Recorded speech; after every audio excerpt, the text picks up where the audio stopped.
Dzina la Tati ndi la Mwana ndi la Mzimu Woyera. Amen.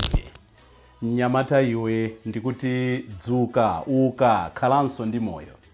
Mawu athu amuthenga wa lero amphamvu kwambiri. Ambuye sakunena kuti tagona tafa m'magawo osiyanasiyana. Mwa iye uka kwa akufa tikhalenso ndi moyo. Ndikulandireni abale ndi alongo pano pa Tiyankhule na Ambuye. Lero ndi Lachiwiri pa 19 September chaka cha 2023 ndi Lachiwiri la Mulungu wa 24 pa chaka. Mawu oyamba ochokera mkalata yoyamba ya Paulo yolembera Timoteyo mutu wa 3 ndime ya 1 kulekeza 13. Timva kuti fotokozera kuti kodi mkulu wa mpingo, mtsogoleri wa mpingo, impristre Mkristo akhale ndi makhalidwe otani. Mwina sitingakhale nazo zonse koma tikatenga listi imene Paulo akutipatsa tsiku la lero, Chikhristu chathu tayima nacho potani. Amene akutiwerengera mawu oyamba ndi Mr. Gusto Tolei kuchokera ku St. Joseph Balikudembe na Miyango Pro Parish Archdiocese ya Blantyre. Salimo yathu Salimo 101. Chilimbi chathu chikuti ndidzakhala ndi mtima wangwiro m'nyumba mwanga. Pamene tikhala m'nyumba mwachauta, nthawi zonse mitima yathu imatengera makhalidwe a eni atatu.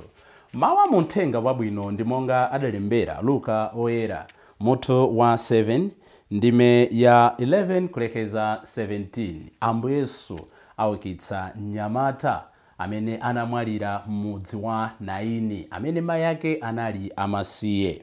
Amene akutiwerengera mthenga wabwino komanso kutigawira mawu ndi Reverend Father Francis Damaseke kuchokera ku Episcopal Conference of Malawi ECM.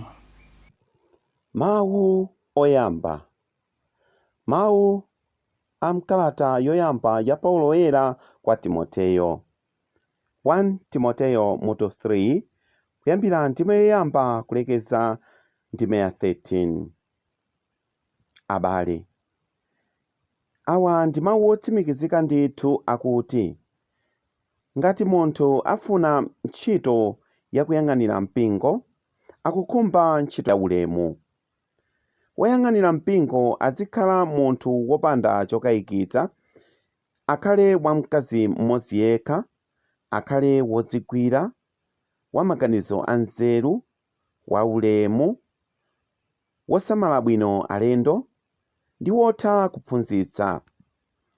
Asakhale chidakwa, asakhale wandewu, koma wofatsa, wosakangana ndi anthu, ndi wosakonda ndalama. Akhale wodziwa kuyendetsa bwino banja lake ndi kulera bwino ana ake, kuti akhale womvera ndi aulemu kwenikweni. Ngati munthu sadziwa kuyendetsa bwino banja lake, nanga angasunge bwanji mpingo wa Mulungu? Asakhale munthu wolandiridwa mu mpingo chatsopano, kuopa kuti angadzitukumule kulangidwa monga momwe Satana adalangidwira. Kuonjezera pamenepo, akhale munthu woti ndi akunja omwe amamulemekeza, mwinamwina n'kudzayamba kunyozedwa nagwa msampha wa Satana. Chimodzimodzinso ndi atumiki ampingo. Akhale ochita zachikulu, osanena pawiripawiri, osakhala ozolowera zoledzeretsa, osakonda udyo phindu la ndalama. Akhale anthu a mtima opanda kanthu kowutsutsa posunga zoona zachikhulupiriro zimene Mulungu adaulula. Iwonso ayambe ayesedwa, ndipo pambuyo pake ngati alibe chokayikitsa, ndiye asenze udindo wa atumiki. Momwemonso akazi akhale ochita zachikulu, osasinjirira, odzigwira, ndi okhulupirika pa zonse. Atumiki ampingo akhale amkazi mmodzi yekha. Akhale olera ana awo bwino, oyendetsanso bwino mabanja awo. Paja anthu ogwira bwino ntchito ya utumiki amadzitengera mbiri yabwino, ndipo amalimba mtima kwenikweni pakuyika chikhulupiriro chawo mwa Khristu Yesu. Mawu a Ambuye. Tithokoze Mulungu. Ambuye akhale nanu. Mawu a Uthenga Wabwino monga adalembera Luka oyera. Ulemu kwa inu Ambuye. Mutu wa 7 ndi 11 kulekeza 17. Pa nthawi imeneyo Yesu adapita ku mudzi wina dzina lake Naini. Ophunzira ake pamodzi ndi anthu ena ambirimbiri adatsagana naye. Pamene Yesu ankayandikira chipata cha mmudziwo, adakumana ndi anthu atanyamula maliro. Omwalirayo anali mwana wamwamuna. Mayi wake wa mwanayo anali wamasiye, ndipo mwana wake anali yekhayo. Anthu ambirimbiri a mmudzimo anali naye. Pamene Ambuye adamuona, adamvera chisoni namuwuza kuti, "Mayi, musalire." Tsono adafika pafupi nakhudza chithandocho. Anthu amene ankanyamula maliro adayima, ndipo Yesu adati, "Mnyamata iwe, ndikuwuza kuti uka." Pamenepo wakufayo adakhala tsonga nayamba kuyankhula. Yesu nkumupereka kwa mayi ake. Anthu onse adachita mantha nayamba kutamanda Mulungu. Adati, "Mneneri wamkulu waoneka pakati pathu." Adatinso, "Mulungu adzathandiza anthu ake." Mbiri ya Yesu iyi idawanda dziko lonse la Yudeya ndi kumadera onse ozungulira. Mthenga wa Ambuye. Ulemu kwa inu Ambuye Yesu Khristu. Mawu amene tawerengawa afafanize machimo athu ndi kutifikitsa ku moyo osatha. Iwe mnyamata iwe, ndikuti dzuka. Ambuye Yesu lero akufuna tichotse dzina la mnyamatayi. Aliyense ayikepo dzina lake. Iwe Francis, iwe John, iwe Joseph, iwe Charles, iwe Richard, iwe Mary, iwe Maria. Aliyense ayikepo dzina lake nkuona kuti zafa mwa ine ndi chani. Dzulo ndi lero pali chinthu chimodzi chimene chikufanana kwambiri: kukhala munthu wabwino ndoganizira anzathu. Dzulo tinamva msilikali wa Chiroma akupempha machiritso kwa mwana wake amene anadwala. Osati mwana wake, wantchito wake, osati wantchito chabe, kapolo wake anakampemphera machiritso kwa Ambuye Yesu, kuganizira ena pa zabwino. We are seeing the same today, kuti mayi akuti wamasiye mwana wake yekhayo wamwamuna wamwalira. Anthu anyamula maliro akuyenda, kamapita kumanda, kamapita kuti. Koma atamva za Ambuye Yesu, anthu ajaso akukapempha chifundo cha Mulungu. Ndimafuna kuti tilingalire nkhani imeneyi mu mawu omwe aja nnasiza dzulo.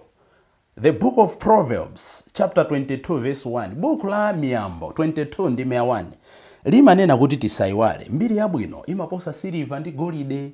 Ineyo ndikukhulupirira kuti nkhani ya mnyamata uyu amene anali atamwalira, amene Ambuye Yesu akumuwuza kuti dzuka, ikutionetsa kuti poyamba Ambuye Yesu ndi wachifundo kwa anthu ake. Amatimvera chifundo mu nyengo zowawa zimene timadutsamo. Titha kuona ngati sakuyankha lero. Keep trusting, keep asking, keep trying. Mu nthawi yake yoyenerera Ambuye adzatiyankha. Ifeyo titha kukhala ndi misozi yathu, titha kukhala ndi madandaulo athu, titha kukhala ndi kulira kwathu, zimene zikutidyera ife mtendere mu mtima mwathu, zimene titha kufanizira kuti zikutifetsa mkatikati mwathumo. Ambuye Yesu akunena kuti tidzuke, tisiye kulira, chifukwa iye atipatsa moyo. Kwa mnyamata uja akuti dzuka, kwa mayi akunena kuti tontholani musalire. Uthenga umenewo ukubwera kwa inu, uthenga umenewo ukubwera kwa ine. Mbali ina ndisalire, mbali ina ndidzuke. What is at stake? Anthu aja akubwera naye mnyamata wakufa kwa Ambuye Yesu. Achita mbali yawo anthu aja, ampempha Ambuye Yesu, anyamula omwalirayo pamachira, pachithando. They've done their part. Komano Ambuye Yesu akunimuza mnyamata uja kuti rise, dzuka. That times ena akachita mbali yawo, we shouldn't expect apange china chilichonse. Anthu akatithandiza ABCD, ife tipange the rest of the process. Koma timafuna ambiri anthu atichitire china chilichonse. Mwina ena tidapeza ntchito chifukwa cha ena ake adakachita onyendirira, nde adatithandiza kupeza ntchito. Tikufunanso kuntchito kuja azitinenerera kuti kukhale promotion. They have done their part. Ngati ntchito mwayipeza chifukwa choti ena akukankhani, do your part, work hard, be somebody of integrity amene anthu atha kumkhulupirira, amene anthu akukondwera naye nkunena uyuyu this is the man to promote. Koma tufuna ena atipezere ntchito, ena akatinenera atipangire promote, akatipanga promote ife tizingokhala pamene paja nkumangonjoya ntchito nkumalowa pasi. It doesn't work like that. When some people have pushed us, I should do my part. Akumbweretsa pachithando, Ambuye akumuwuza kuti dzuka. Adotolo akandipasa mankhwala, ndisachite matama, apanga mbali yawo ndi nzeru zawo. Ine ndipange mbali yanga ndimwe mankhwala mokhulupirika. Kanena kuti mmawa katatu, masana katatu, madzulo katatu. Let me do that. Koma ena imakhala nthawi yoyamba kuyerekedwa. Kamutu kakangosiya kuwawa, ndachira. Ayi, do your part. Do your part. Mukupempha chithandizo kwa Mulungu, mufuna mukhoze mayeso, taziwerengani mbali yako. Ambuye akupatsa moyo wamphamvu, Ambuye akuthandiza kuti usadwale. Even nthawi imene wadwalayo, Ambuye akuthandiza kuti upezebe mphamvu zopangira succeed.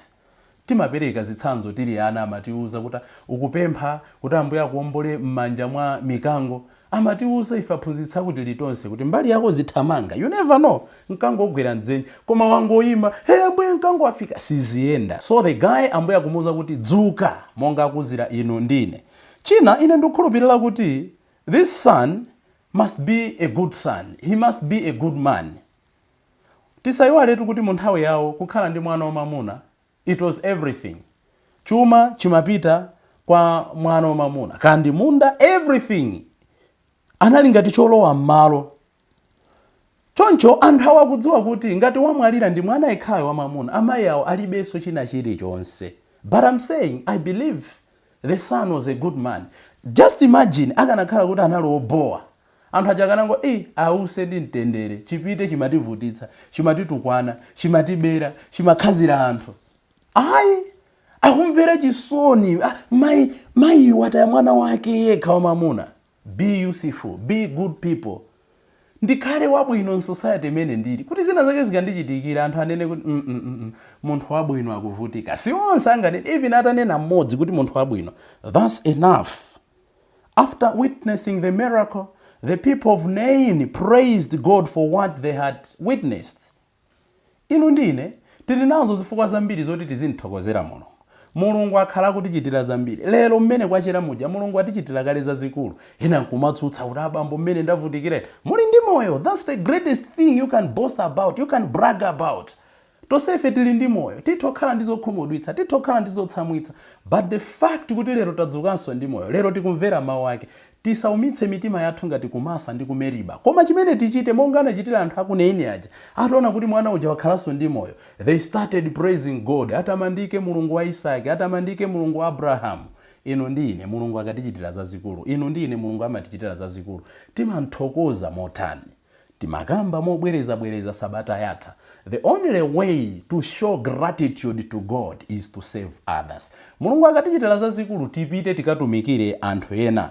N'chifukwa chake Paulo oyera lero akutilangiza kuti zimenezo zitheke tikhale ndi timakhalidwe tina tabwino. Akukamba izi polangiza atsogoleri oyang'anira mpingo, komatu ine ndikuona kuti akulangiza inu, akulangiza ine, akulangiza ife. Mwachidule titha kupeza mwina zinthu 12 ngati si 13. Mwachidule Paulo akunena kuti oyang'anira mpingo mawu yambaja akhale munthu opanda chokayikitsa. Ndikukhulupirira kuti izozo sizosowekera mtsogoleri chabe. Anthu azira akatipatsa ndalama, they are sure kuti zikafika kumene zikupita. Atatitawerengani zambale ndramazo, they are sure kuti ndrama zawo zifika kumene zikufuna zikafike. Osati kupereka zambale kudabwa kuti anthu tosefe mumene ndrama zakwana 15,000. Atsogoleri achokayikitsa, tisakhale achokayikitsa. Akuti akhale wamkazi mmodzi yekha, akhale odzigwira. Akhale odzigwira. Akhale wamaganizo anzeru. Aziti akayankhula anthu azimvetsera. Osati munthu oyankhula zachibwana, munthu obweretsa migawiko, munthu oyambitsa zipwirikiti pa parishi, yayi amene tiukire. Ayi, aziyankhula zanzeru. Akhale wa ulemu. Ulemu kuti ulandire umene udzipatseka yewekha. Akuti akhale osamala bwino alendo. Akhale otha kuphunzitsa ena. Ndiye kuti iye mwini azidziphunzitsa. Sungaphunzitse ena zimene iwe mwini ukulephera kukwaniritsa. Akuti asakhale okonda zoledzeretsa. mpingo wathu umatiuza kuti cholowa chilibe vuto koma chotuluka. With that ambiri timakhanga tinatenga license yopangira zinthu zolakwika. Ayi, tipange zinthu mu nthawi yake. Akhale odziwa kuyendetsa bwino banja lake ndi kulera bwino ana ake. Alipo anthu ena, we can broaden this understanding. Tilipo anthu ena, we are good kunja, bad inside. Banja lathu kumalizuza. Mwina mumphakati mwathu osatumikira. Mwina mpalisha athu osatumikira. Koma pa diocese amatidalira kuti amene aja ndachikulire. Ayi, tiyambire pa nyumba. Good dad, good mom. Tipite pa mphakati, cheya wabwino. Tipite ku dinari, tipite ku diocese, tipite pa national level. Ameneyo ndiye kuti oyendetsa bwino banja lake. Kuonjezera pamenepo, akhale munthu oti ndakunja omwe amamulemekeza. People will respect our church if we respect ourselves. Kumona cheya waledzera, cheya udya chamba, cheya atu apita chechi wavala zisapato ngati kuti apita kudimba. You expect anthu kuti atilemekeza mpingo wathu. Akuti ayambe akhale munthu oti ndakunja omwe amati oh yes, mukuti amene aja ndache mpake amaoneka. Kuyankhula za nzeru, kuyankhula zomanga, kuyankhula zobweretsa mtendere, kuyankhula zinthu zotukula miyoyo ya anthu. Tathokoza Ambuye kuti nthawi zonse akatipatsa mawu ake amafuna kuti tizitenga ndime yoti tiyendere mtsikulo. Tsiku la lero tidzetsa mtendere otani. Tipemphere.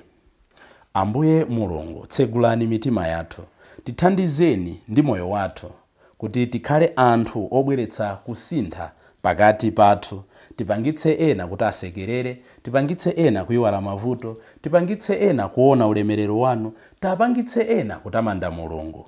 Monga mudamuuzira mwana uja kuti dzuka, ifenso tithandizeni tsiku la lero kuti zimene zidafa mwa ife ziyambenso mwatsopano. Ife amene tikulira monga munamuuzira mayi uja, tithandizeni kuti titonthole. Tapempha zonsezi mwa Yesu Khristu Ambuye athu.